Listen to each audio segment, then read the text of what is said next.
Good evening, ghoulish esteemed viewers. Tonight, we follow the words of a haunted man's diary as he recounts the horrors that fell upon him. If you enjoy spine tingling stories like this, don't hesitate to creep up on that subscribe button and give it a scare. And remember to like this content and turn on notifications as I have more original horror tales coming your way. Now, let's get back to the scares. Hello, I want to tell this story before you hear about it in the news or hear others bash my name across multiple social media platforms. There was a time where I helped raise my then-girlfriend's little brother. He was a sweet kid who loved to joke around and watch scary movies with me. But above all, he loved to eat.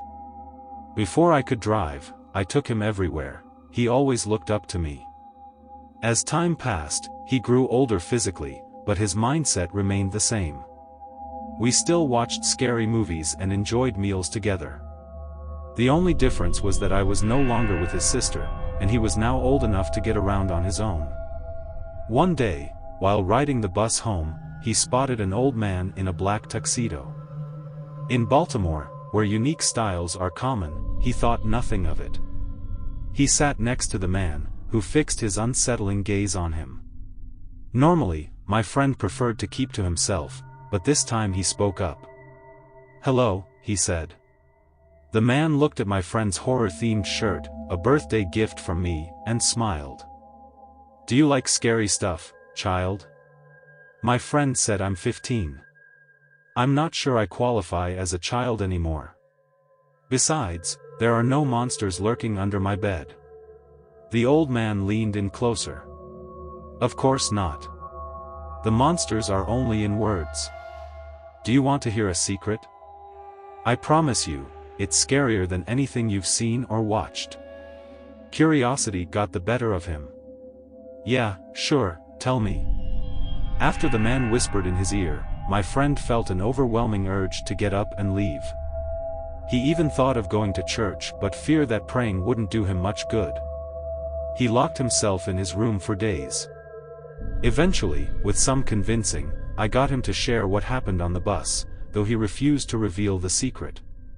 He only mentioned that the man warned him that if he told anyone, he would die.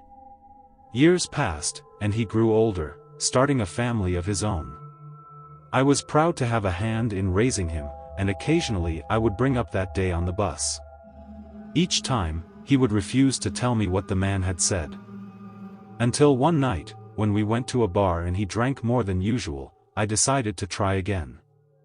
I convinced him that he was still really young at the time and that adults often take advantage of a child's imagination, so that's why that man did what he did. Also, not to mention all the scary movies I'd watched with him were traumatizing. So I asked him again. "What did the man say to you that day on the bus?" What he told me sent chills down my spine, but it also satisfied my curiosity. Afterward, I drove him home. His wife and daughter were at his in-laws for a picnic. Later that night, I received a call from her. "Hey, Alicia, is everything okay? Have you seen my husband? I can't find his car." I told her I had driven him home because he was too drunk to drive. She said she checked around the house. I decided to help search for him as she called the police. Unfortunately, we had no luck finding him, and I became a prime suspect since I was the last person seen with him. After 24 hours, he was declared missing. A week later, the authorities found him in the woods. His body was cold, broken, arms twisted and contorted in an unnatural way. Whatever happened, he had suffered. At his service, his family cried, louder than anyone I have heard. On my way out they gave me accusatory glances, blaming me for his demise. Deep down, I felt guilty, and only Alicia knew or feared that his secret was what gotten him killed. She begged me to tell her, but I refused as I don't want his daughter to be raised an orphan. On the way back from the service, my car broke down, and I lost cell reception on a desolate road. Suddenly, a blue Ford pickup truck appeared, driven by a white-bearded man in a black tuxedo.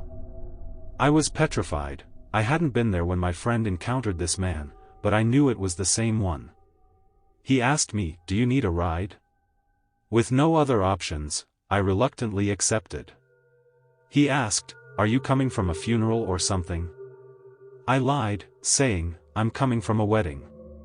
"So why the long face then?" Eyeing me in the rearview mirror. I remained silent, scanning for any weapons as we drove back to the city. When he pulled up to a random spot of my choosing, I unbuckled my seatbelt and started to exit. But before I could get out, he placed a firm hand on my shoulder and said, "Same rules apply." His serious expression sent a wave of fear through me. I stepped out and quickly walked away, glancing back to ensure he wasn't following me. Once I had cell reception, I called my brother to pick me up. Now in my late 30s, I'm still haunted by my friend's death.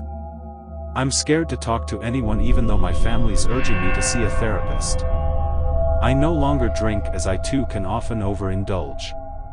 As I cry writing this letter, I'm preparing to go to church.